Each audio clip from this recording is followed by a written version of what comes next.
Donald's Duck. Duck, the Great Western engine, worked hard in the yard at the big station. Sometimes he pulled coaches. Sometimes he pushed trucks, but whatever the work, Duck got the job done without fuss. One day, Duck was resting in the shed when the Fat Controller arrived. "Your work in the yard has been good. Would you like to have a branch line of your own?" "Yes, please, sir," replied Duck. So Duck took charge of his new branch line. The responsibility delighted him. The line runs along the coast by sandy beaches till it meets a port where big ships come in. Duck enjoyed exploring every curve and corner of the line. Sea breezes swirled his smoke high into the air and his green paint glistened in the sunlight. "This is just like being on holiday," he puffed. "Well, you know what they say," laughed his driver. "A change is as good as a rest." Soon Duck was busier than ever. The Fat Controller was building a new station at the port. Duck pulled the heavy trucks of ballast wherever they were needed. Birdie looked after Duck's passengers and the other engines helped too, but the work took a long time.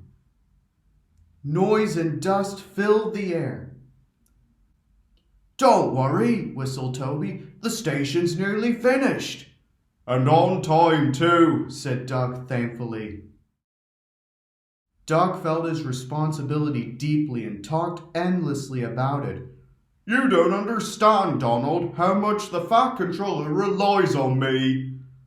"Okay," muttered Donald sleepily. "I'm Great Western and I—" "Quack, quack, quack!" "What? You heard? Quack, quack, Eagle! Sounds like you've an egg-laid. Now we should let an engine sleep." "Quack yourself," said Duck indignantly. Later he spoke to his driver. "Donald says I quack as if I laid an egg." "Quack, do you?" pondered his fireman. He whispered something to Duck and his driver. They were going to play a joke on Donald and pay him back for teasing Duck. The engines were busy for the rest of the day and nothing more was said. Not even a quack. But when at last Donald was asleep, Duck's driver and fireman popped something into his water tank. Next morning, when Donald stopped for water, he found that he had an unexpected passenger aboard.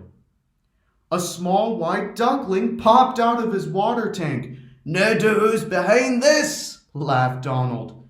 The duckling was tame. She shared the fireman's sandwiches and rode in the tender. The other engines enjoyed teasing Donald about her. Presently, she grew tired of traveling and hopped off at a station, and there she stayed. That night, Donald's driver and fireman got busy, and in the morning when Duck's crew arrived to look him over, they laughed and laughed. "Look, Duck! Look what's under your bunker! It's a nest box with an egg in it!" Donald opened a sleepy eye.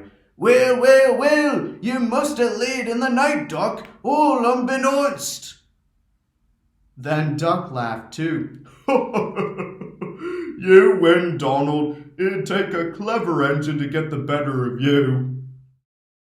There's a pond near the duckling station. Here she often swims and welcomes the trains as they pass by. The station master calls her Dilly, but to everyone else, she is always Donald's duck.